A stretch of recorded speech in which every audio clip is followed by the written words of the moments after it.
চলে আসলাম আবারও গ্রাম বাংলার ভিডিও নিয়ে আপনাদের মাঝে। যে যেখান থেকে যুক্ত আছেন অবশ্যই একটু কমেন্ট করে জানাবেন কে কোথায় থেকে ভিডিওটা দেখছেন। আমি একবারে ফরমালিন মুক্ত গ্রাম বাংলার চিত্রে আছি এখন। দেখেন গ্রামীণ দৃশ্য অসাধারণ, যেটাকে ফরমালিন মুক্ত বলে। আসলে ফরমালিন মুক্ত আমরা বুঝি শহরে থাকলে, ইট পাথরের শহরে যখন আপনি থাকবেন তখন দেখবেন গাড়ি ঘোড়ার ধোঁয়া, যান্ত্রিক শব্দ। এখানে কিন্তু কোনো ধরনের গাড়ির শব্দ নেই। পাখিদের কিচিমিচি ডাক শুনতে পাচ্ছেন, পাখিরা মুক্ত আকাশে উড়ে যাচ্ছে। এবং এই যে গাছগাছালি, সারি সারি চারপাশে গাছ, যেখানে যত বেশি গাছ থাকবে তত বেশি প্রকৃতি সুন্দর হয়। গাছ আমাদেরকে অক্সিজেন দেয়, শহরে কিন্তু সেই অক্সিজেন পাওয়া যায় না, একমাত্র গ্রামেই পাওয়া যায়। তাই দেখেন একদম নির্ভেজাল গ্রামের মধ্যে চলে আসলাম, যেখানে পরিবেশটা এতই সুন্দর, আশেপাশে কেউ নেই, আমি একা হেঁটে যাচ্ছি। অথচ শহরে আপনি এরকম জায়গা পাবেন না, সেখানে শত শত হাজার হাজার মানুষ, সেখানে মানুষগুলো, অনেক মানুষ বাস করে সে এলাকায়।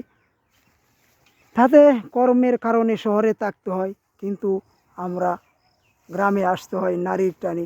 মাঝে মাঝে আমরা আসি।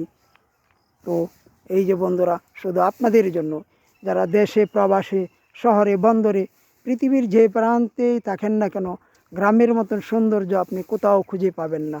একমাত্র গ্রামেই সেই সৌন্দর্য খুঁজে পাওয়া যায়। যারা গ্রামে জন্ম হয়েছে অবশ্যই তারা সেই গ্রামের মর্ম বুঝে। যারা হয়তো শহরে বড় হয়েছেন তারা হয়তো ইউটিউব, ফেসবুকে গ্রামের দৃশ্যগুলো দেখেন, কিন্তু বর্তমান যুগে শহরের চেয়ে গ্রামে মানুষকে বেশি টানে। কারণ নির্ভেজাল প্রকৃতি, খোলামেলা আকাশের নিচে থাকতে সবাই পছন্দ করে।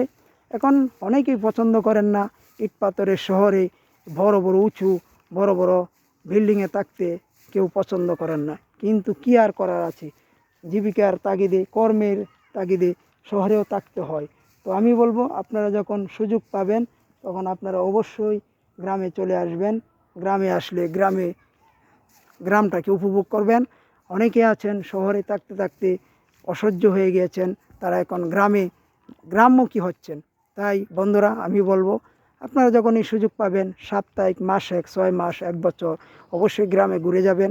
আপনার পরিবার পরিজন সবাইকে নিয়ে গ্রামে ঘুরবেন, গ্রামটাকে উপভোগ করবেন। আমি দেখেন একদম এই যে গ্রাম বাংলার মাঝে দাঁড়িয়ে আছি, কত সুন্দর একটা দৃশ্য। আমার পিছু ওই যে দেখতে পাচ্ছেন সামনে সুন্দর একটি রাস্তা, দুই পাশে সারি সারি গাছ। আসলে আমার খুব ভালো লাগতেছে, আপনাদেরও ভালো লাগবে। তো আজকের মতন এখানেই বিদায় নিচ্ছি, হয়তো আবারও দেখা হবে আপনাদের মাঝে। তবে বন্ধুরা, শেষে আমি একটি কথা বলি সবসময়, আপনি যে যেখানেই থাকেন না কেন, আপনি আপনার দেশ, মাটি, গ্রাম বাংলাকে অবশ্যই ভালোবাসবেন। ধন্যবাদ সবাইকে।